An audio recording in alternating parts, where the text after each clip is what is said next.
as you speak to me and your words come into my body, into my experience, how do they resonate?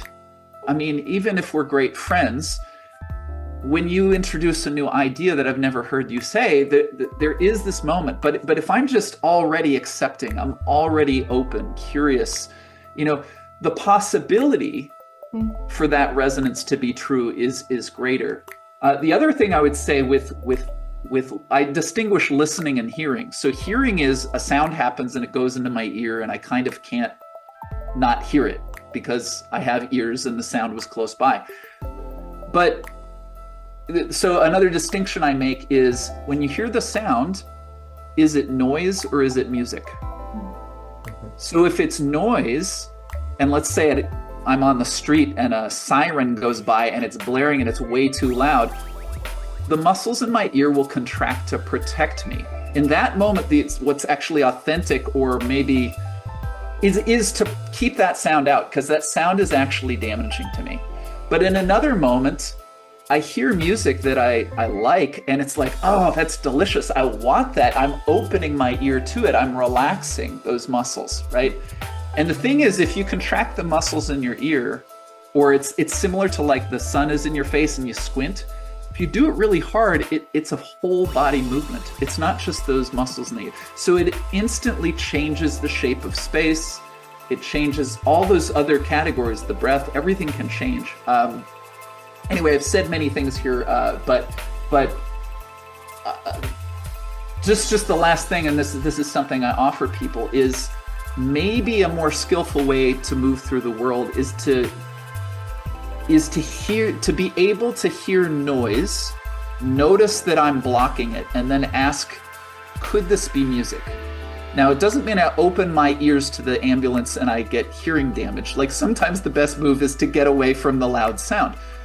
But if you're talking to me and I realize that I'm fighting your words because you're just saying something that's different than my point of view, I could notice, wait, I don't agree with you, but I don't have to block the sound of these words. I don't have to fight their presence. Anyway, let me now. I read somewhere that is how someone dealt with a torture situation. And I can't remember if it was water dripping, it was some sound, some like repetitive sound or something that was dry. And they said, I just had to find a way to turn it into music. Like it's the only way. But anyway. Well, I'll say this quickly. I was once awoken at 2 a.m. by jackhammers out on the street below. And it would come in. And after a while, I was like, there's a rhythm to that sound. And then it was like, I'm cooking already. And then happened, I started dancing, right? And then it stopped, and then I was like, the dance changed, and then the jackhammer came back in. Now you do the jackhammer dance. Yes, that's it. Daniel's already figured it out. So jackhammer dance. Pass it to you with the jackhammer dance. Jackhammer dance, Well, that was magnificent. Sin is not ethical. Sin is ontological. That's where in Christianity, when you turn sin into an ethical category versus an ontological reality, you couldn't do authentic resonance like you're describing. It led to all sorts of mistakes. Now, the question that I think about a lot, and I think it also is spoken to by what Seth was getting at, there's a really funny question, and then, so what is the body? Like, what is it? I actually think all of this begs this question. Like, okay, so what is the body then? What does it do, right? I think if it is the case, based on phenomenology, that the most alive is a field, because if relations are ontological, it's almost like the body is an antenna for fields. Like the body, not the brain, the body itself is almost like an antenna to create a field, okay? And your brain exists to maintain the antenna, not to be the antenna, but to be the engineer of the antenna. But the brain tends to try to be the antenna and kills the field. So, like, for example, it all depends on your, interpretation of the body, right? So what is a fever? A lot of people say it means your body is sick. Actually, a fever is a sign your body's trying to heal itself, right? Like, if your body is trying to heal itself, then your body is trying always to create a field. Authentic resonance is when you repair the antenna. Like, that's what happens. Like it's the moment of repairing the antenna and restoring the field effect, right? Your body is more of a tuning fork. It's more of a resonance creator. It's not like your body is not this, you extend. There is an extension. You are outward. The radio antenna is in this spatial location, but it would be kind of weird to reduce the radio to the antenna location. It's creating a field, right? And the field seems to be the will, the thing that is flowing, that is coming out, and intention is to monitor the health of the will in the field and to repair it if it's broke, right? But what can end up happening is it's like you have a wrench, the same wrench that could repair a radio tower could also start hitting it and break it, right? Like the same wrench, your brain, which could repair the antenna and then get out of the way, can also beat up the antenna, right? And so I think this is where, honestly, this is where our philosophy of what the body is a big deal. If you believe your body is trying to heal you, not that it's broken, like you're having a fever because your body's trying to heal you. You're feeling anger because you're trying to heal something. You're feeling an emotion because you're trying to do something. Well, then that means your body is good and you simply want to help it be good, right? But if you interpret what the body is doing as it's broke, then I need to think of a solution. This is what ends up happening. If you have the wrong interpretation of your body, you spend your entire life thinking of ways to fix your body versus to free your body, right? Because your body is broken. So I need to logos, technical, figure out a way to heal it, pharmaceutical, whatever technological innovation I need to do to make my broken body work. But if instead your body is for you, you just need to let it be for you and get out of its way. That's an entirely different relationship. And what the body seems to do is because you can say, well, the body wants to be healthy, it wants to survive. Yes, biologically, and then I'll pass it.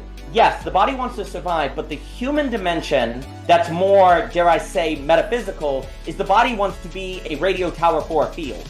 Like, it wants to be really kind of like metaphysical here, but it does seem to be the case, just by what Seth, it seems like a radio tower. So the health side of the body is biological, but it has some sort of radio antenna effect. And the brain's role is finding the radio station to make sure it's there, keeping the tower repaired, and then getting out of the way, right? So that the field effect occurs.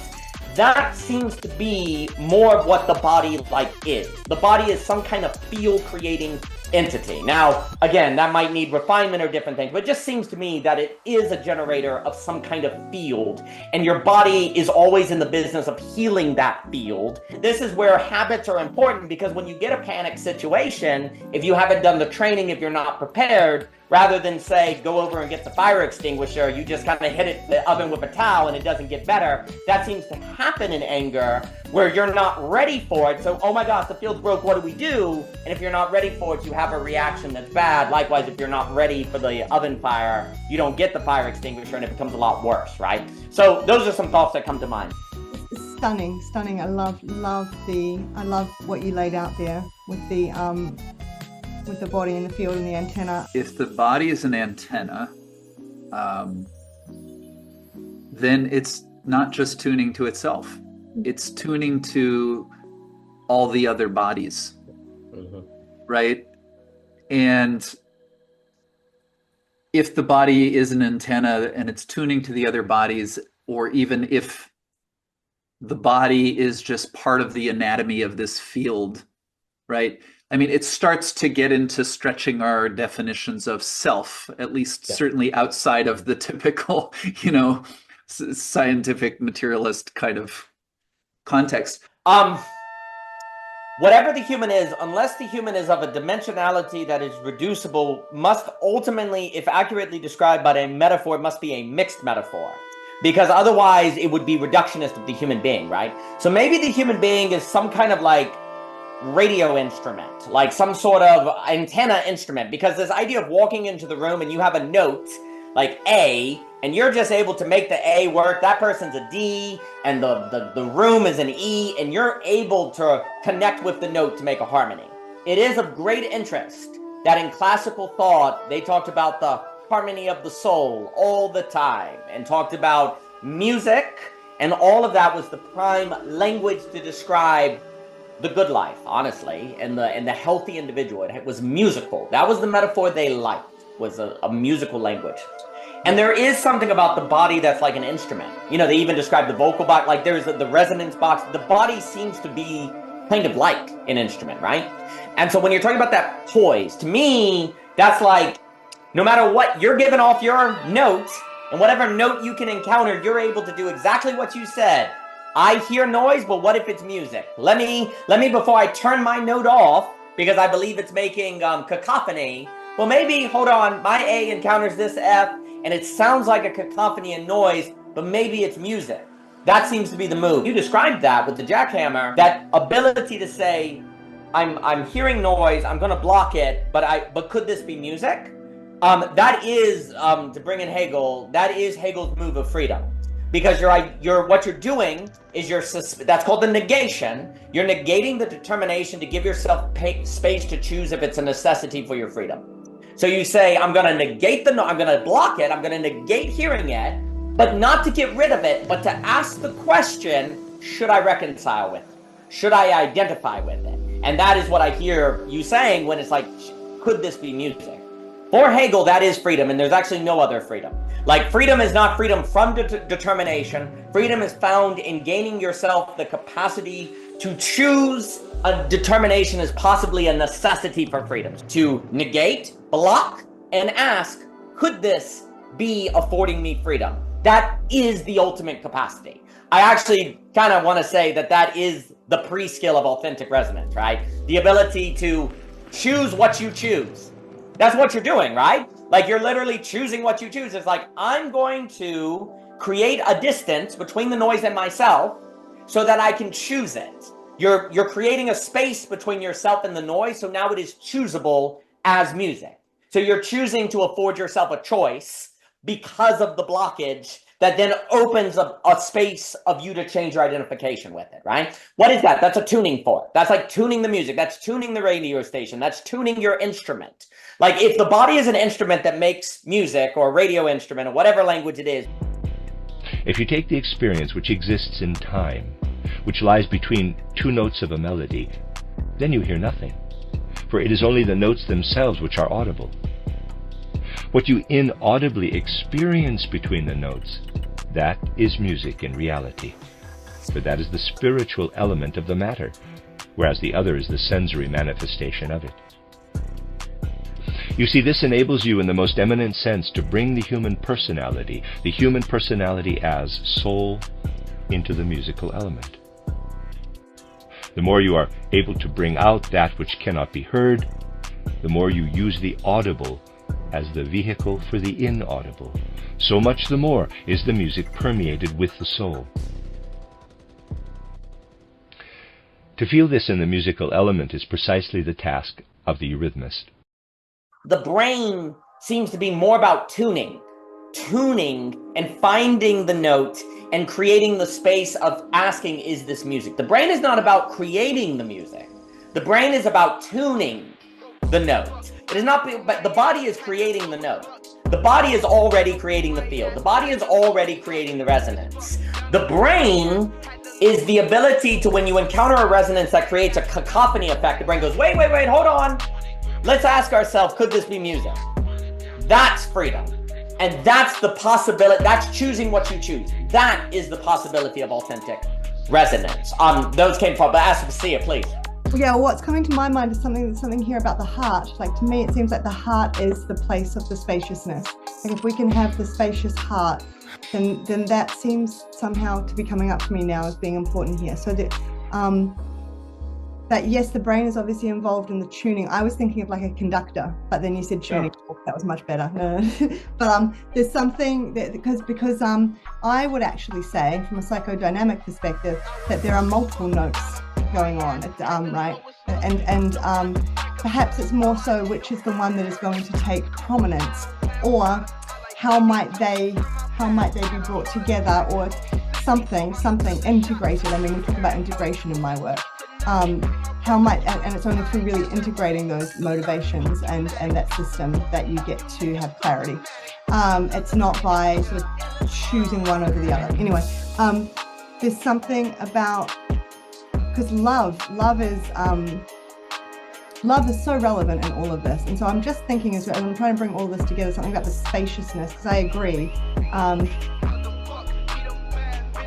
Being able to experience that spaciousness inside, or something of that nature, is the thing that holds us, and is again the opposite of the tension, which tries to push us down into a dot, you know. To me, that is just always linked with the heart and the loving kind of stance, because that goes always. It's not just, you know, self-love and other, and like, it's just that is the container through which I think you can have as many competing motivations and emotions as you want. I think so long as it's kind of being sent through that prism, or somehow that is involved, that is what gives rise to making the move or not making the move, or doing the thing, and the confidence perhaps too. And so there's something here about the heart being blocked in all of this. And so bringing that into the equation here, maybe as something to do with the tuning fork or conductor or something. If we're Whiteheadian, it wouldn't just be, you know, that God is the only story writer or myth maker. You know, there would be some creative role for creatures to play in composing the story, but there is a sense in which the divine gives the deep structure of the plot. I mean, Tolkien would say that, you know, we are sub-creators, and I think, you know, he's Catholic, and so is giving a little bit more power to the divine than, say, Whitehead would, where God's power is less as the sole creator, but more like the conductor, who's not controlling what music the orchestra plays and the members of the orchestra play, but nonetheless offering a kind of a potential score that would be beautiful, but that actually, I think the improvisation of the members of the orchestra actually ends up heightening the intensity and the beauty that can be achieved by not simply perfectly mimicking the divine plan. But I mean, and Tolkien has this too, and you know, in his creation narrative, you know, where he has the Ilúvatar singing to the Ainur, and then, you know, Melkor kind of deviates from that, and then Ilúvatar is able to reincorporate the deviation to an even grander, you know, melody. So it's there a little bit in Tolkien. It's just, you know, he's still Catholic at the end of the day, and so God is the big omnipotent creator, whereas I think Whitehead leaves more room for creatures to not just be sub-creators. Gosh, Father's making a mess in there. You know, but to really be participants in the creative process. So as well as, you know, learning to read a score, part of learning to be a performing musician is studying the conventions of the diminutions and knowing when it's appropriate to do this little twiddly bit and this little twiddly bit and whatever. So it's improvisation, but it is, as improvisation tends to be, as we'll get into, still constrained. What we're really talking about here, I think, is a form of agency or aim or telos that's immanent. It's not imposed from outside. There's a difference between a violinist who has a score to play and can make a mistake that ruins it versus being, you know, explicitly in a context where you're improvising, and that's the plan, so that there's room to deviate from any preconceived direction that you're supposed to go in, and so there is no wrong note. The composers are becoming, you know, real control freaks too. It's like, play the score as it's written. Improvisation to me is something that some people are very fearful of when they think about going up and just speaking on the fly, but in actuality, you're doing it all the time. A conversation that you're having with a friend is improvisation, unless it's scripted, and that would be a weird friendship, but I suppose those do exist. Improvisation is something that I love very much because it is the center of existence to me. And how it is that, in terms of the field, our capacity to be doing that with others who are doing that as well. And I just want to bring that in. Yeah, if you think of a person whose demeanor tends to aggravate a lot of people, right? And then you find the one person who's just willing to sit with that person that no one else can stand. It's I think it's something like love, right? And probably if we asked them, you know, how could you possibly listen to that story? They tell it all the time and they're so this and that. First of all, you're revealing something about yourself as you complain about it. But the person might say, well, I just noticed, you know, I mean, they might say something so simple as, I just noticed that they were another human being, right? And it's the only requirement for me to listen is, oh, you see the humanity.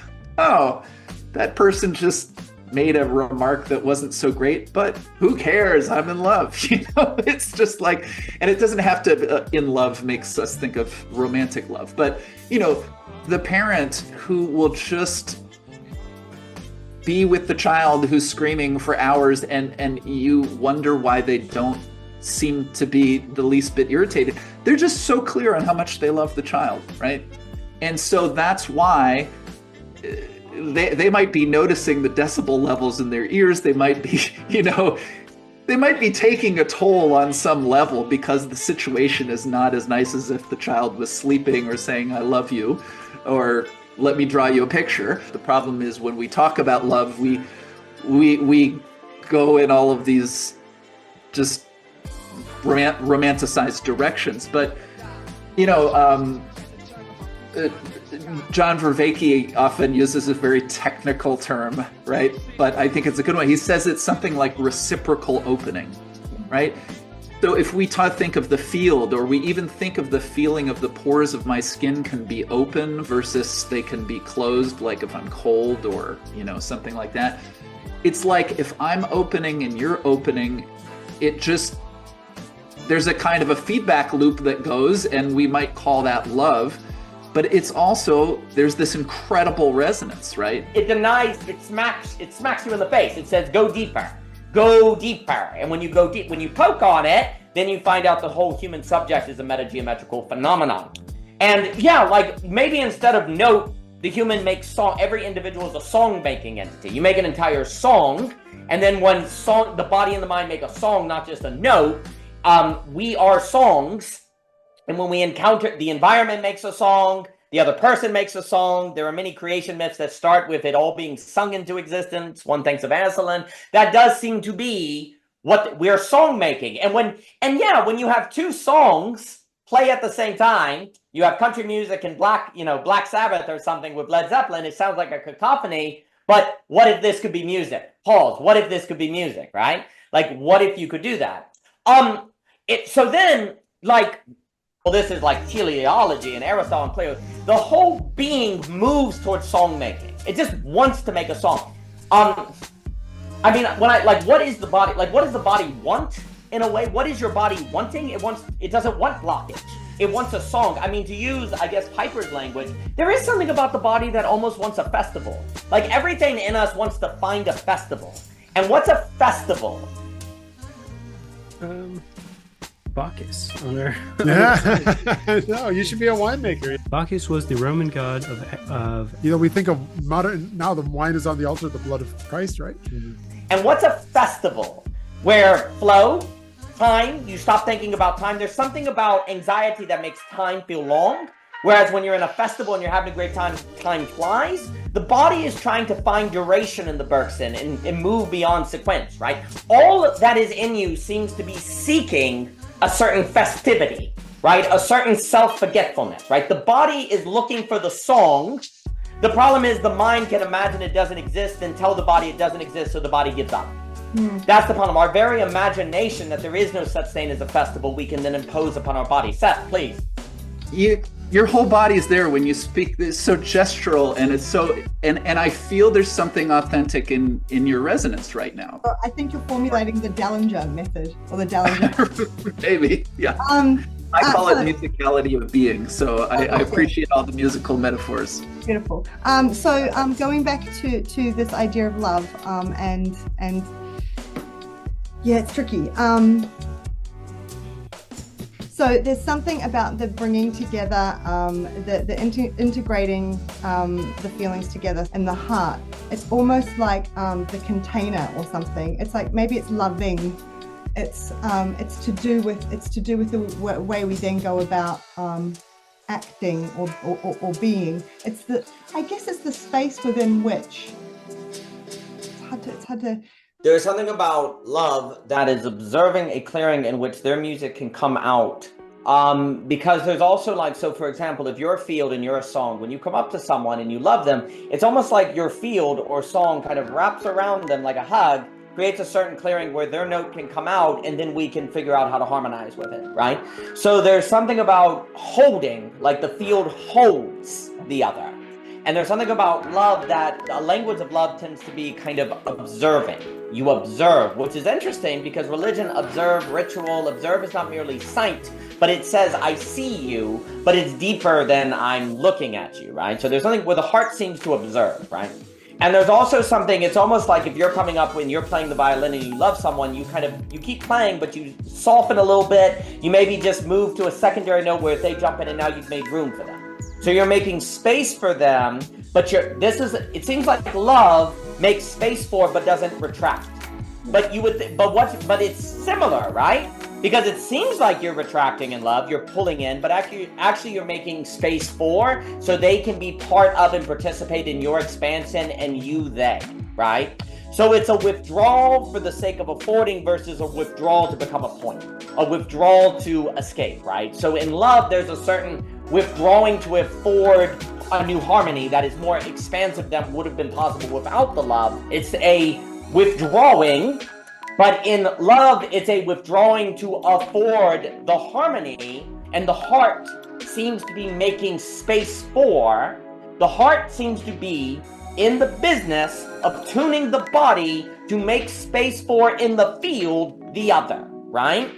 The same act of making space for is the same act of moving toward becoming a point. Same thing.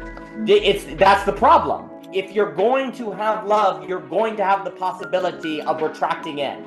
There's no way not to have that risk. To be human is a risky business. And so I think the heart is this activity to afford space. And if they pick up the note and resonate with you, well, like the violin that makes space for the piano is enhanced when the piano comes in. It's as if the violin didn't withdraw at all, right? Because it's now making the song with it. It did withdraw in a sense because it stopped playing for the piano, but in a great work of art, it's as if it didn't stop. It's as if the violin carries on with the piano even while it's not playing.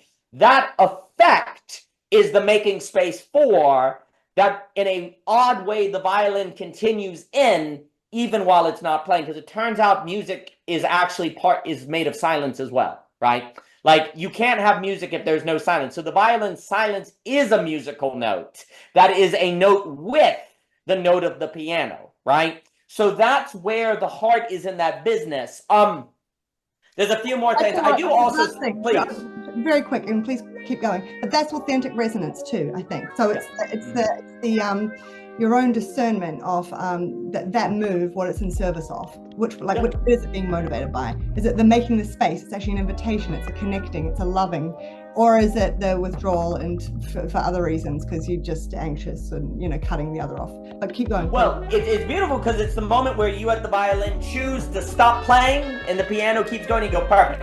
Yeah. Like it's perfect. Whereas inauthentic resonance is when you stop, you're like, everyone hates me. I'm bad. The piano's playing, it's as if a relationship, but actually the experience is inauthentic, right? But it's that moment of silence that then you continue in the note of the other that creates an authentic resonance. And it seems to have some sort of telos of musicality, some sort of telos of wanting to move toward a festival, move toward music, move toward a certain liveness. When you observe the human, it is not merely wanting to survive, it's wanting to live. And it does that without you even thinking about it. Like it just seeks it, right? We've made a mistake when we talk about telos, and I bring this up because classically they saw everything as having movement. Like metaphysics was a study of the movement of things in of themselves, right? And so they had a music in their very teleology. The language of music and teleology go together, right? Here's the problem. We today conflate telos with expectation and even purpose, right? Classically, these were not the same. You could only know a thing's telos, which means the way it moves toward music, by observing it, which of course by definition means what? Relationship, which of course by definition means what? Love. Classically speaking, you could not know something you didn't love because you couldn't know its telos, because telos must be experienced. The thing must, afford to you what its telos is. You can't know it without observing it. It has to give it to you. It has to show it to you. It has to come forth from it, right? So the only way to know is to love. And the word know and love used to go together, and we separate. The reason for that is because you don't know a thing unless you know its telos, the way in which its music comes out, and the only way to know that is to observe it, to make space for it, to love it. We replace telos with idea. We replace telos with expectation or image. You do not need a relationship with a thing to have an expectation for it. So, logic, in order to make itself God over Eros and Thymos, ultimately, the mind, to make itself God over the body, convinced itself that telos and expectation and purpose were similes. And it then decided I can know a thing's purpose in terms of ideas, thinking, not through observation. By doing that, you actually lost the possibility of seeing things as things you need to make space for, to let their music come out from. I, in fact, just know everything once I know its definition. The definition replaced music. And so everything now is a definition that I can define, and that means I know its purpose, when in the past you couldn't know the thing's purpose unless you made space for it to sing to you. So of course you have a meaning crisis. A meaning crisis is where you treat everything's purpose as its definition that you can logically know, when classically you only know the meaning of a thing once it sings to you. And the only way it sings to you when it makes music is if you make a space for it to sing to you. And the only way you would commit to that is by loving it. And the only way you would hear it is by having your heart open to it. So you cannot know what the telos of things are unless you love them. And if you don't let things sing to you, then all you will have is a world of definitions that look nice in a dictionary, but the human is not meant to live a dictionary. You're meant to live a full life. But that requires giving everything the space so that they can sing to you and you sing back to it. But that's a very different relationship to things. Stunning way to wrap it all up, hey? That's a very brief thing I just want to put on the end there too. It's like that too, you can take that and apply that to the therapeutic context, especially the work I do. You know, like the telos of an emotion is to let it's a loving act for us to allow ourselves to see the impulse in its entirety. It's a loving Yes. and that then actually gives us more choice about how we integrate that into ourselves as a broader thing and what we do with that in the relational fields. That is the singing. We just have to see what it sings. And be courageous to look at it that. I think there is something of the body that longs to sing and to make music. And the more and more we can attune ourselves to it and position to the mind to allow that singing and to make communities of it, I think that's the telos. I mean, that's the love. So I think that's wonderful. I think that's a wonderful topic to discuss, Seth.